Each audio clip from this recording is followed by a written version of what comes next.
Bonjour à toutes, bonjour à tous. Merci beaucoup d'avoir choisi cette session sur le marketing automation, mais pas que. En fait, on va surtout travailler sur la fidélisation. J'ai travaillé parce qu'en fait, c'est essentiellement une session de partage. Alors, pourquoi travailler sur la fidélisation ?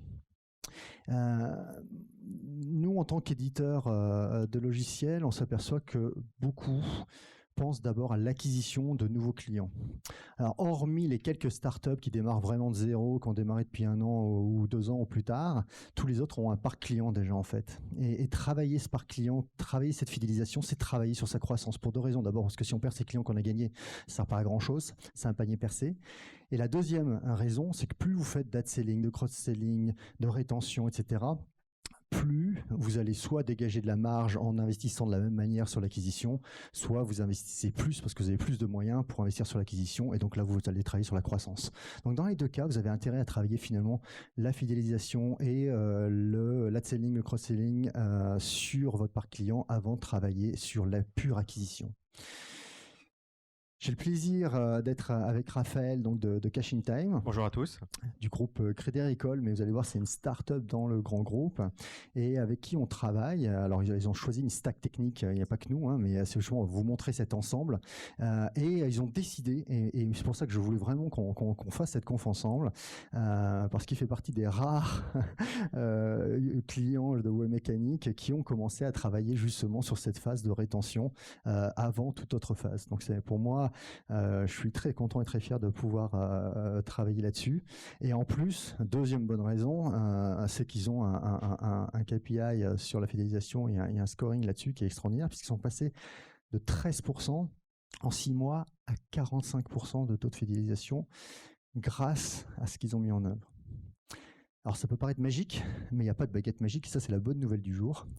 C'est qu'il y a essentiellement de la méthode et de l'analyse, et c'est ça et c'est une grande chance je pense pour nous tous, que Raphaël va nous partager. Merci. Tu peux nous dire déjà qui est Cash in Time, peut-être pour situer le Tout contexte. à fait. Donc Cash in Time, comme l'a rappelé Stéphane, c'est une start-up dans un grand groupe, dans Crédit Agricole Leasing and Factoring. Donc Crédit Agricole Leasing and Factoring, c'est l'entité B2B du Crédit Agricole. On existe depuis pas mal de temps. On a 185 000 clients, 80% de clients satisfaits sur le dernier baromètre 2019. Et comme information, une entreprise de taille intermédiaire sur 3 est financée par le Crédit Agricole Leasing and Factoring. Donc on a vraiment 2 grandes familles de produits qui sont le factoring et le leasing. Moi, je travaille essentiellement sur la partie factoring, et notamment chez Cash in Time, que je vais vous présenter. Ce qu'il faut comprendre au départ, c'est nous on avait un service avant l'apparition de Cash in Time qui s'appelait Créance Service, qui était un service d'affacturage tout à fait classique comme n'importe quelle autre offre, et avec ses avantages et surtout ses inconvénients. Comme vous le voyez, avec une lourdeur opérationnelle, un pricing qui pouvait être opaque pour nos clients, une dépendance au conseiller clientèle, en l'occurrence ceux du Crédit Agricole, et des critères d'éligibilité qui étaient relativement restrictifs. Parmi nos concurrents bancaires traditionnels, les offres étaient quasiment identiques. Il n'y avait pas vraiment une offre qui se dégageait, nous créant service versus les autres.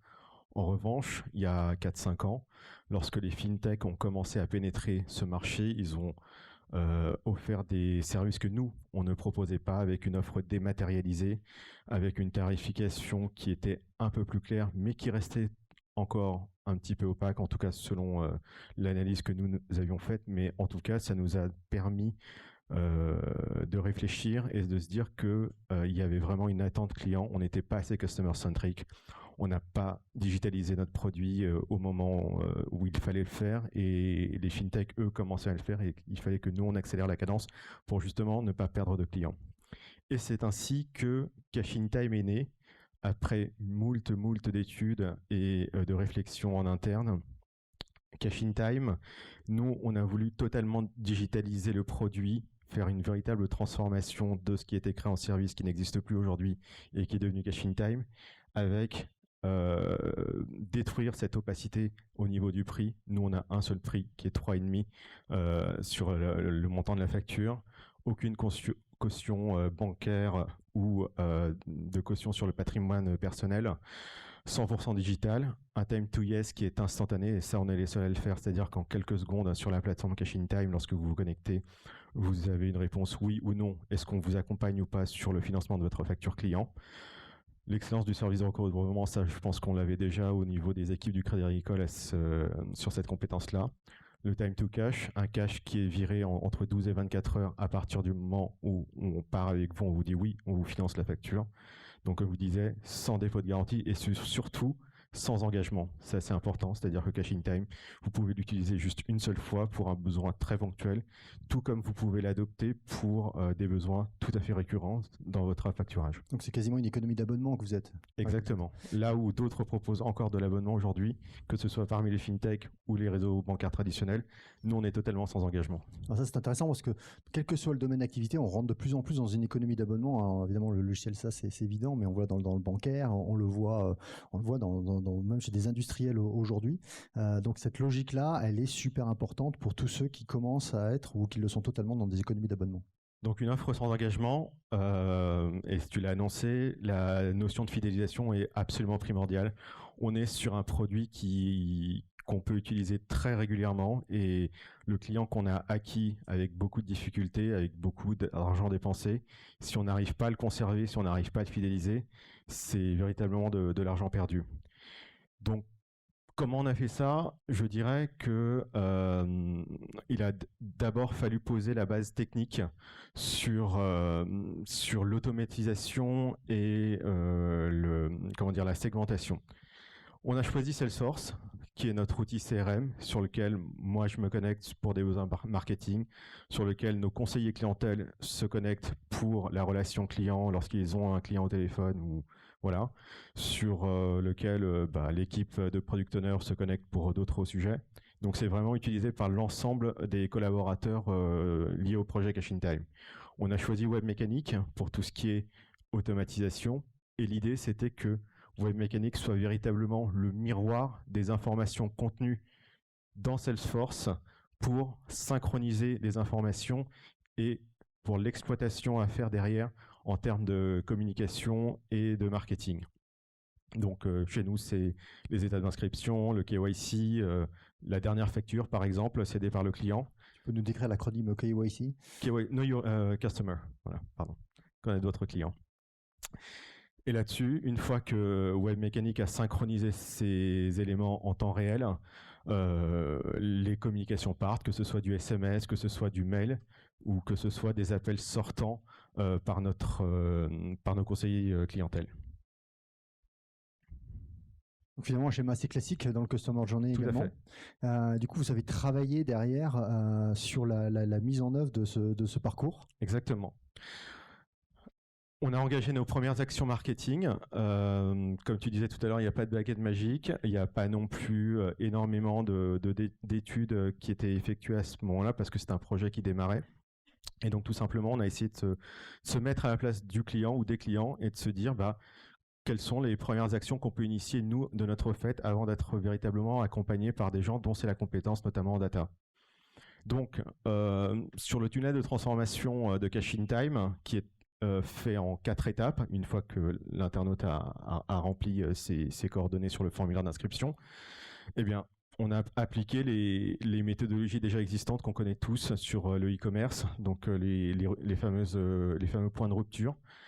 Par exemple, lorsque le client doit aller sur sa boîte mail, cliquer sur le fameux lien pour activer son compte, une fois qu'il a rempli le formulaire d'inscription, et s'il ne l'a pas fait, on peut toujours essayer de lui renvoyer un mail en lui demandant veuillez cliquer, sinon le lien va se périmer au bout de 24 ou 48 heures.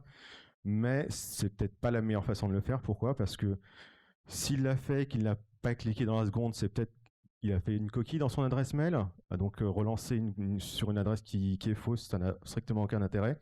Donc simplement envisager le SMS sur ce point de contact-là qui, dans cette phase de rupture-là, fonctionne beaucoup mieux que le mail, tout simplement. Donc ça, c'est juste réfléchir un petit peu sur en tant que client, pourquoi est-ce que moi-même qui ai fait la démarche en tant que prospect pour devenir client, pour m'inscrire, pourquoi est-ce que je n'ai pas voulu cliquer sur ce fameux lien sur mon mail, sur ma boîte mail. Vous avez joué la complémentarité des canaux aussi en termes d'interpellation. Tout à fait. Et cette logique-là, on a essayé de la répéter sur les trois phases suivantes. Donc, que ce soit la transmission de justificatifs, que ce soit la signature du mandat CEPA ou que ce soit la signature des CGF pour devenir client sur Cash in Time. Essayer de contacter la personne de la manière la plus propice, la plus pertinente qui soit. Et ça, bien entendu, sans encore passer à la phase étude. Il y a beaucoup de Cash in Time qui vont se monter là. Une fois qu'on a fait ça, oui, juste un petit mot avant, c'était qu'on a été très heureux et ça nous a surpris nous aussi, c'est que le taux de transformation chez nous en SMS était de 20%. Alors que, en général... l'email, c'est 1, 2%, enfin bref, 0,5 parfois, ça dépend un peu des domaines, mais enfin de l'email non ciblé. Quand on tombe sur des choses de l'email qui est hyper segmenté, hyper ciblé, on peut avoir des taux de 80, 60, 80, 90% sur des montants plus faibles. Mais le SMS, c'est vrai que ça impacte bien sur des moments clés. La SNCF, quand ils vous envoient le SMS pour votre train, ils ne vous envoient pas un email, quoi. Ils envoient un SMS, c'est vrai que c'est très pratique, vous l'avez avec vous. Vous cherchez votre voiture. Et là, c'est le 20%, c'est vraiment une moyenne. Sur certaines phases, on est à des taux à 34% de transformation. Ok, donc la data, alors vous l'analysez, parce que là, on a vu le parcours client, mais à la fin, ce qui compte, c'est quand même ces fameux taux de transformation dans la segmentation. Donc tous ces chiffres-là, vous les avez analysés comment et vous êtes allé les chercher comment? Oui. On s'est fait accompagner parce qu'on s'était dit qu'il y a des gens qui sont très bons dans ces sujets-là et qui peuvent nous aider.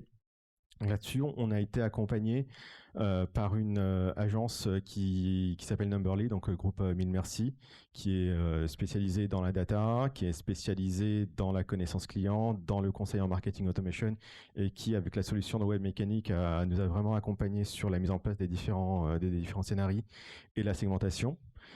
Et là-dessus,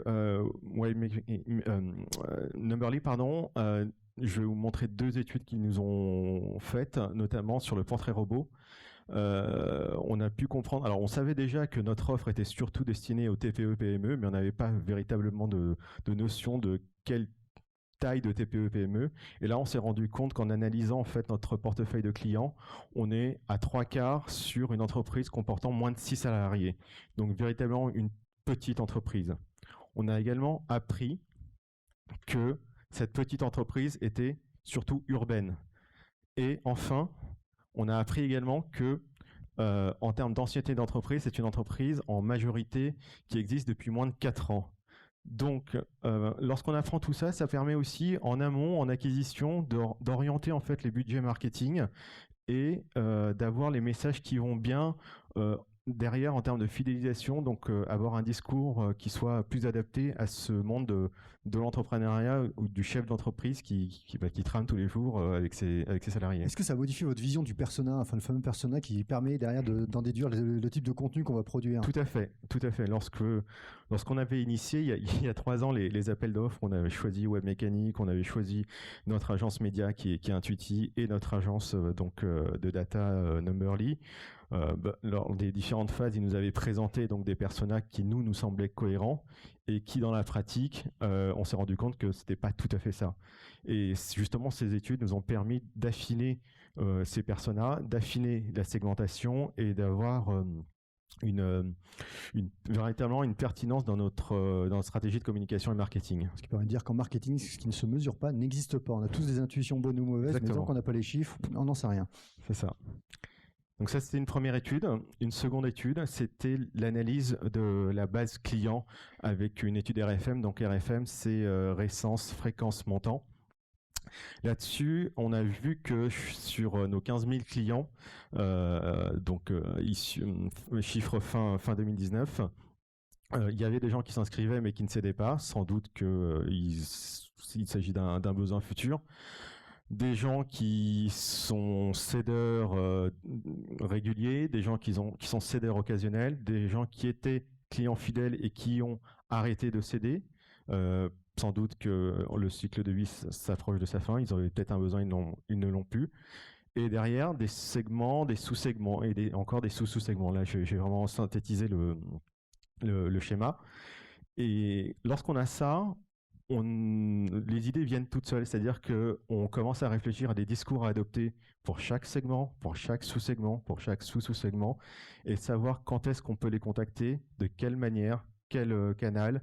Voilà. Donc là-dessus, moi je me souviens que lorsqu'on a commencé à mettre en place le marketing automation, on avait un jeu de 3 ou 4 emails avec forcément des messages différents. Là aujourd'hui, je ne saurais pas vous dire le chiffre qu'on a, 50, 60, 70, quelque chose comme ça, avec des messages à chaque fois différents selon la typologie, la cohorte de population à qui on s'adresse. Vous faites de l'A/B testing d'ailleurs pour améliorer constamment ce type de message? Oui, on en fait régulièrement. D'ailleurs, l'outil Webmécanique nous le permet. Voilà pour parler de moi. Voilà. Non, mais en tout cas, on le dit. Effectivement, on en fait, que ce soit avec de l'emailing ou de la création de landing page, enfin tous les dispositifs marketing qui nous permettent de faire de l'A/B. Ouais. Et c'est vraiment très intéressant. L'A/B testing, c'est vraiment la clé, parce que encore une fois, on a tous des intuitions bonnes ou mauvaises, mais et très souvent, c'est des choses bêtes qui font améliorer. Enfin, c'est des petits pourcents qu'on gagne à chaque fois sur tout le cycle.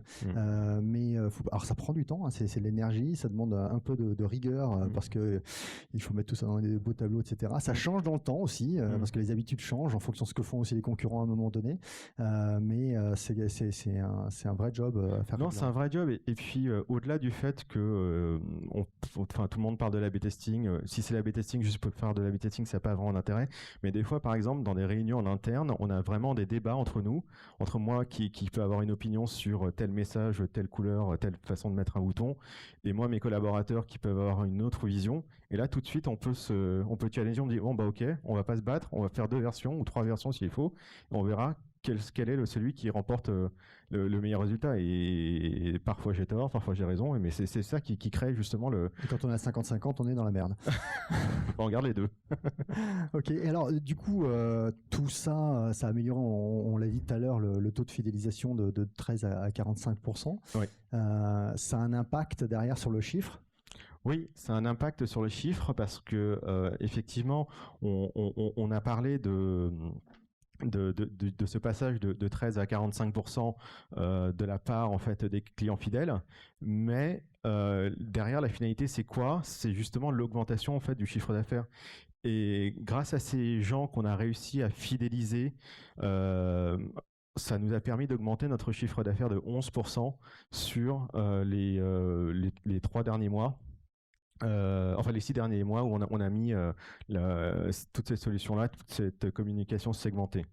Ça peut être intéressant de refaire un petit tour merci beaucoup Antoine, on a vu sur qu'est-ce que vous avez mis en œuvre dans la stack. On a vu qu'il y a un CRM, il y a du marketing automation, il y a Numberly qui intervient sur le travail autour de la data avec une alimentation en amont de stats qu'ils ont déjà et un travail qui a été fait spécifiquement chez vous, et puis aujourd'hui ils continuent à réanalyser les données et j'aime bien ce schéma. C'est pour resituer un petit peu, parce que c'est une question qu'on a de manière récurrente, c'est que fait le CRM, que fait le marketing automation.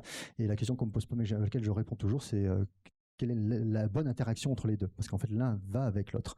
Alors, le CRM, c'est toujours un peu schématique, mais c'est la data historique. C'est-à-dire que c'est la data que vous allez stocker. C'est-à-dire que c'est la data, le nombre de rendez-vous que j'ai fait, le nombre de contacts que j'ai eu, qu'est-ce que j'ai envoyé, les emails, etc. Donc c'est la data historique. La data historique pour être jusqu'à une demi-seconde. La personne vient de faire un achat sur le site e-commerce. Donc la campagne de promo sur cette ligne de produits qu'il vient d'acheter, je ne l'envoie pas à lui, il sort du segment et la campagne partira. Une autre campagne, peut-être d'ad-selling qui partira à la place. Mais ça, je ne pouvais pas le faire il y a 20 ans. Mes segments, mes feuilles Excel, je les préparais longtemps à l'avance et donc la campagne, elle partait de toute manière. Donc c'est hyper important. Et la partie marketing automation, c'est vraiment la partie comportementale. C'est la data. De qu'est-ce que font les gens, qu'est-ce qu'ils vont regarder, etc. Est-ce que c'est cohérent avec ce que je connais dans le CRM? C'est-à-dire que quelqu'un qui m'achète, j'allais dire le produit A, tout d'un coup il s'intéresse au produit B, et puis c'est pas que la personne que je connais, c'est aussi 10 autres personnes. On fait de la account-based marketing, ça veut dire qu'on sait aller repérer qu'il y a des gens qui appartiennent au même groupe, je sais pas, le groupe Schneider, le groupe Leroy Merlin, le groupe Crédit Agricole, qui à un moment donné s'intéressent à ce sujet B, Donc il y a un vrai sujet d'intérêt, c'est-à-dire que c'est un signal faible hyper intéressant pour l'account manager, et dans son CRM, il va avoir la liste des 2-3 clients qui ont ce type de signaux faibles, et au lieu de prendre un rendez-vous dans 3 mois comme c'était prévu pour faire un petit peu la revue de compte, eh ben on va le faire tout de suite, on va prendre un petit déjeuner tout de suite avec les contacts qu'il connaît, pas forcément ceux qui sont allés visiter le site, mais pour comprendre ce qui se passe. Il y a peut-être une fusion, une acquisition, un changement stratégique, peu importe, il faut comprendre. En tout cas, il faut fermer la porte à la concurrence à ce moment-là, parce que la concurrence qui vend le produit B, ils vont peut-être aussi le produit A. Donc c'est hyper important, et voilà la cohérence qu'on a entre les deux. Et puis des gens comme Numberly, effectivement, vont aller travailler cette analyse de la data, parce que votre outil de marketing automation, général, il est bête. Il ne fait que ce que vous lui avez demandé de faire. Si vous n'analysez pas cette donnée, et si vous n'avez pas cette intelligence de la donnée dans votre contexte business, c'est-à-dire sur des choses que vous connaissez déjà parce que vous êtes dans ce business depuis peut-être 10 ans, 20 ans, 30 ans, eh bien, ce matin, il y avait une conférence, l'âge des boîtes en moyenne, je crois qu'il y a 10 ans, dans le top 500 des 500 premières boîtes dans le monde, elles avaient quasiment 60 ans, et puis maintenant, elles ont 12 ans, je crois. Donc, c'est intéressant de voir, mais c'est des boîtes quand même qui ont du vécu. Et deuxième chose, c'est la même chose mais de manière horizontale. C'est comment ça vient s'inscrire, on a vu ça dans le funnel, mais c'est comment ça s'inscrit. Finalement, dans tous les types de scénarios, on va retrouver cet enchaînement où il va y avoir une phase d'acquisition via des contenus, d'où l'intérêt de ce que vous avez travaillé sur les personas, etc. Et il n'y a pas forcément des choses très compliquées. Parfois, on a un produit avec un persona, mais bien connaître ses bénéfices et parler de ses bénéfices pour l'attirer. On va voir tout à l'heure quelques scénarios types justement d'acquisition. Ensuite, on va le traquer, on va le suivre. Alors, en ce moment, il y a un gros bouleversement dans le tracking. Vous avez vu avec les browsers web qui n'acceptent plus les third-party cookies, etc. Donc, il y a tout un travail à refaire là-dessus qui est assez important. Ça donne du boulot à tout le monde. Et puis après, vous allez le segmenter, le qualifier. Et ça va être la partie vraiment du marketing automation, d'envoyer différents messages. Alors, on pense tout de suite à l'email. On a vu qu'il y avait du SMS. Vous pouvez mettre du print là-dedans. Vous pouvez mettre des catalogue print, le fichier CSV, on l'envoie à l'imprimeur, le lendemain, les catalogues ils partent en 50 versions différentes, enfin si tant est que vous ayez 50 versions différentes à envoyer, ça marche très très bien parce que c'est hyper ciblé. Si vous recevez un catalogue pour une voiture, pour des meubles, j'en sais rien, enfin ce que vous voulez, une offre de service qui est hyper ciblée, qui correspond à des actions que vous avez eues précédemment, vous êtes super content de le recevoir, alors que d'habitude vous le mettez direct à la benne. Et enfin, il y a ce travail de synchronisation avec le CRM qui doit se faire dans les deux sens, puisqu'il y a l'information qui va démarrer du CRM pour lancer des campagnes de nurturing, d'action. Je sais pas, un prospect qui est devenu client, il y a cette fameuse phase d'onboarding qui va démarrer automatiquement. Et vous avez des informations à l'inverse comportementales qui viennent nourrir le CRM pour demander à des commerciaux ou à des gens de marketing d'avoir des actions. Et donc, vous, dans ces 6 premiers mois à travailler l'entonnoir, qu'est-ce que vous avez, sur quoi vous êtes le plus penché dans ce fameux entonnoir ? Sur quoi on s'est vraiment penché, c'est de comprendre mieux nos clients, qui ils sont, comment ils travaillent, quels sont les clients à privilégier, quels sont les clients à éviter. Je vous ai montré donc deux études faites par Numberly, mais bien entendu, il y en a eu beaucoup plus.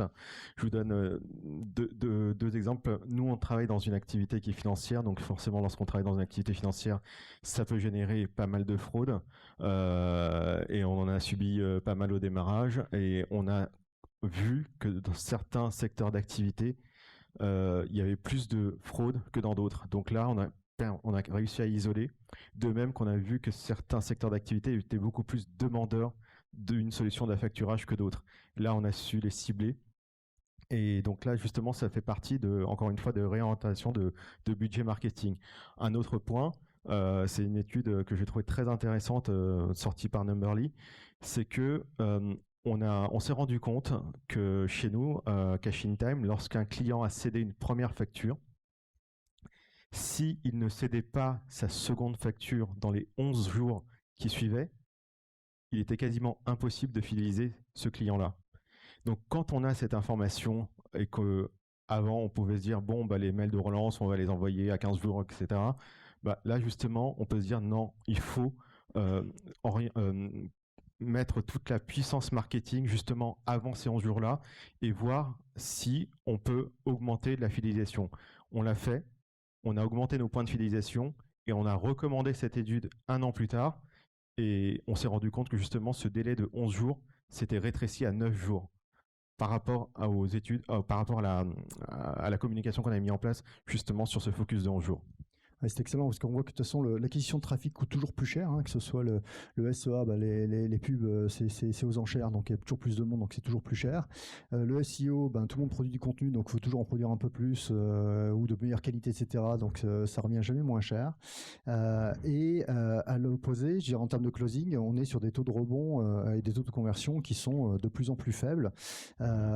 Et en fait, tout le potentiel qu'on a aujourd'hui, c'est vraiment effectivement ce que vous avez fait là, c'est de travailler cette partie segmentation d'entendre qualification. Alors, on a parlé de certains points de contact que vous avez analysés, mais on peut le retravailler en permanence. C'est presque un travail infini qui se remet en permanence. Et l'objectif, c'est bien de limiter au maximum ces taux de rebond en améliorant le taux de conversion et en travaillant de plus en plus sur cette phase-là qui apporte de la valeur et puis en plus qui vous appartient.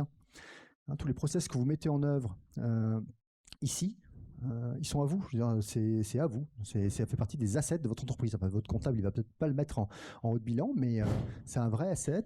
Alors que là, vous êtes complètement dépendant d'algo, enfin des choses complètement extérieures, et vous ne maîtrisez pas grand-chose là-dedans. Je dis pas qu'il faut pas en faire, mais enfin, on est à risque ici, alors que là, on est plus en territoire connu. Ce sont vos process business en plus que vous appliquez, ce que vous appliquez il y a 20 ans, vos meilleurs commerciaux, ce qu'ils faisaient il y a 20 ans. Vous allez regarder qu'est-ce qu'on peut automatiser et où est-ce qu'on le focus, où est-ce qu'on le met là où il a plus de valeur. C'est ça qu'on fait, c'est pas autre chose. Donc plus 11% en 6 mois. Plus 11% en 6 mois, oui. Ils étaient contents tes boss? Ils auraient aimé 12, mais... Excellent. Alors, moi, j'ai envie de vous parler un petit peu de la machine à fidéliser, mais finalement, c'est la machine à vendre qui est important. C'est quelque chose qui a pas mal évangélisé Ryan Dess dans son livre Invisible Selling Machine. Et qu'on a reproduit d'ailleurs avec Gabriel de Schubel dans un livre sur le marketing automation qui explique un peu les scénarios qu'on peut appliquer, qu'on peut mettre en œuvre chez vous, d'ailleurs pour vous donner des idées. Et en fait, tout tourne autour de cet enjeu de confiance, en fait, parce que pareil, il y avait une autre conférence ce matin qui parlait de ça, mais effectivement, on n'a que des actes irrationnels, même en B2B. On les post-rationalise, mais au début, on est toujours basé sur l'émotion. Et quand on est commercial, d'ailleurs, on vous apprend à jouer là-dessus plus que sur le rationnel. Et dans cet enjeu de confiance, il y a vraiment, on peut le décomposer en 3 enjeux. Il y a un enjeu de contenu, c'est-à-dire avoir une homogénéité dans les contenus que vous avez avec vos clients. C'est pas si simple, c'est simple dans une startup de 10 personnes. Quand vous êtes un groupe multinational avec des revendeurs dont vous n'avez pas la gestion, le management direct, etc., ça devient très très complexe d'avoir un même discours entre le 4x3 et la pub télé et les gens qui vont faire l'après-vente après pour la réparation ou le SAV. Puis au milieu de tout ça, vous avez encore plein de monde. Donc c'est un véritable enjeu. Je pense que le digital aide pas mal. Il y a un enjeu de personnalisation.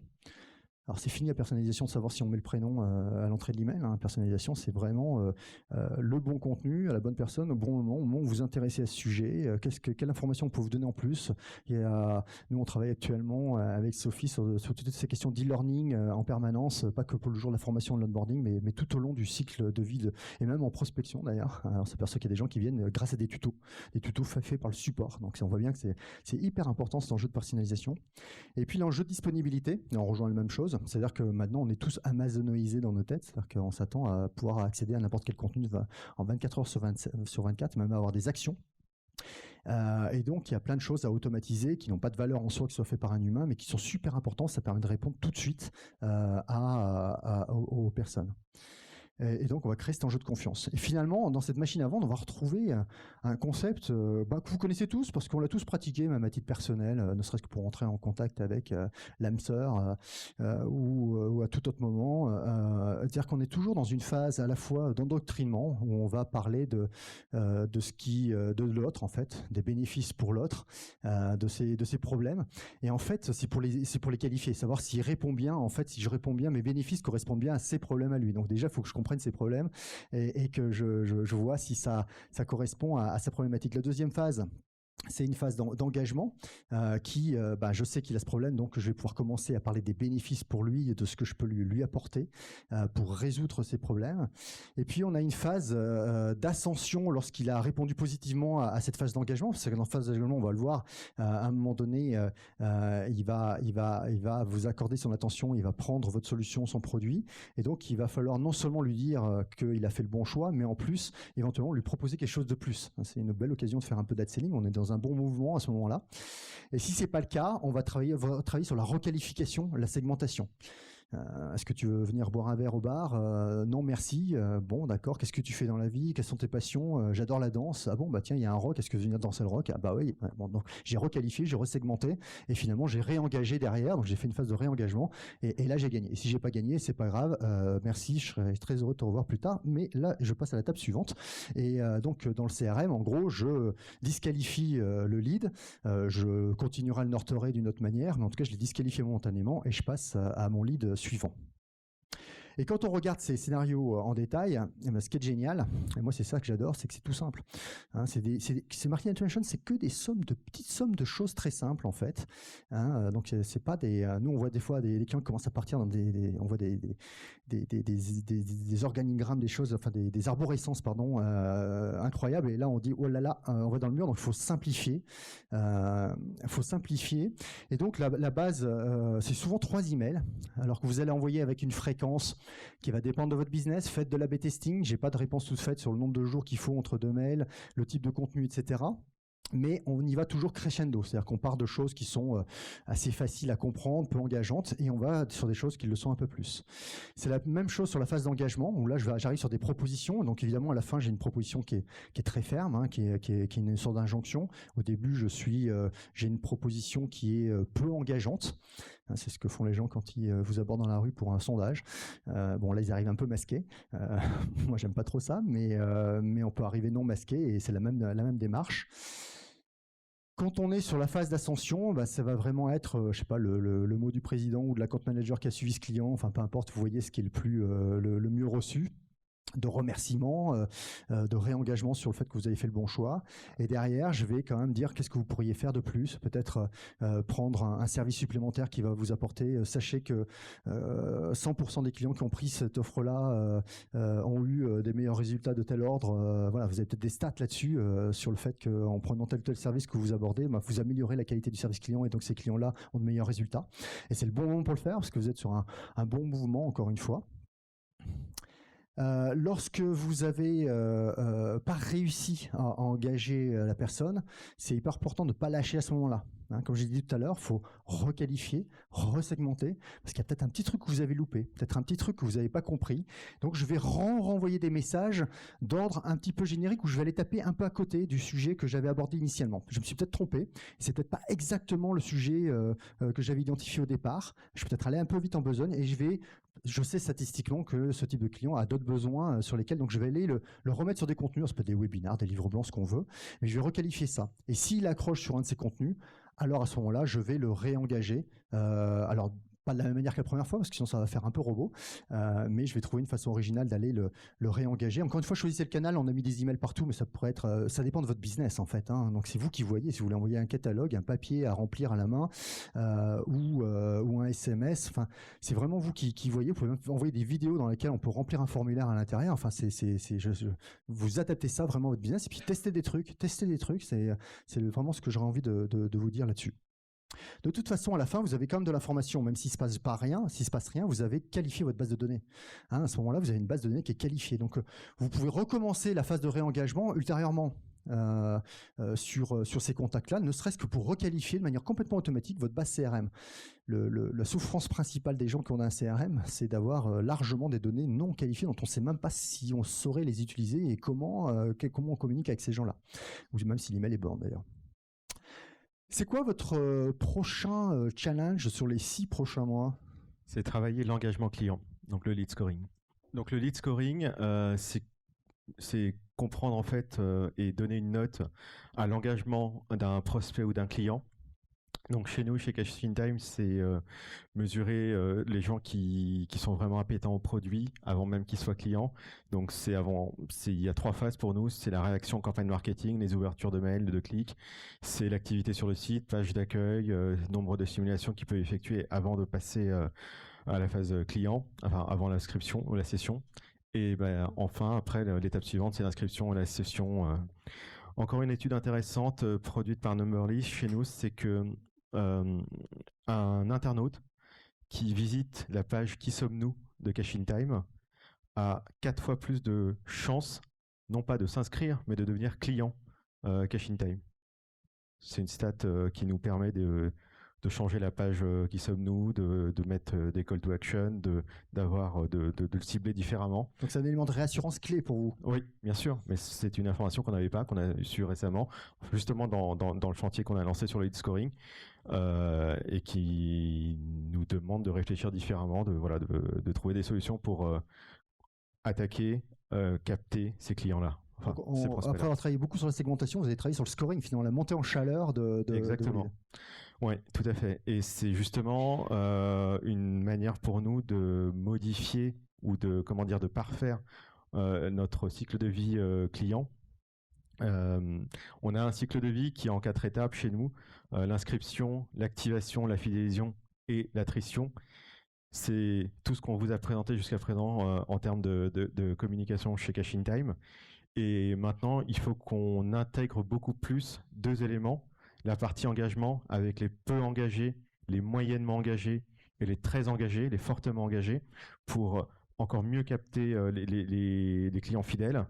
Et en marge de cela, intégrer de plus en plus l'omnicanalité, c'est-à-dire qu'on a commencé le marketing automation uniquement par du mail, on a commencé à intégrer du SMS, on a récemment commencé à intégrer les appels sortants par nos conseillers de clientèle, mais le groupe Crédit Agricole, c'est aussi énormément d'agences partout en France, et comment le conseiller clientèle pro qui demain va rencontrer un entrepreneur qui a son compte bancaire chez Crédit Agricole, comment lui, il peut promouvoir la solution Cash in Time à son prospect, à son client. Quand je parlais d'homogénéité de la communication, là, il y a un véritable enjeu là chez vous. Et oui, tout à fait, oui. Tous en 6 mois ? Non. Non, là, on touche le groupe, ça va être un peu plus long. Là, on n'est plus la start-up. Merci beaucoup, Raphaël. Merci à vous. Merci infiniment. Merci.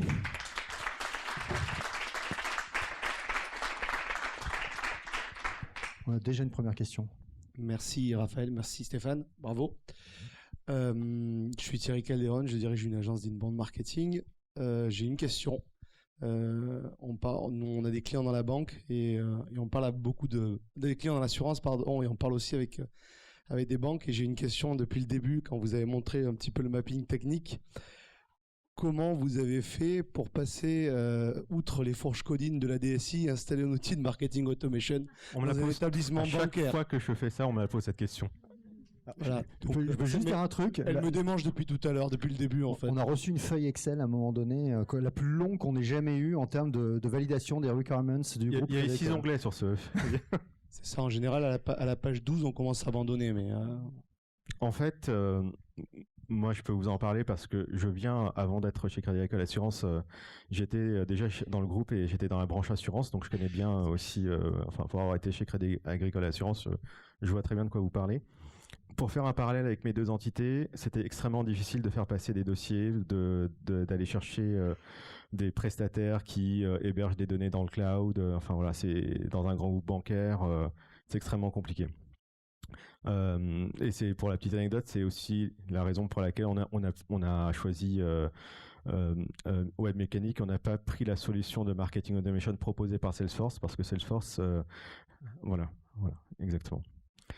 Comment on a réussi ? On a eu la chance tout simplement que notre DG, le DG de Crédit Agricole Leasing and Factoring, croyait fortement au projet et a mis en place toute une structure en mode start-up, en mode agile, en ayant recruté soit des gens en interne, soit des gens en externe, enfin quasiment externe comme moi par exemple, qui n'étaient pas encore là, pour les mettre dans une salle et en leur disant, je vous donne comme objectif de sortir un nouveau produit qui va remplacer Créance Service et peu importe les contraintes administratives du groupe, on va passer en force.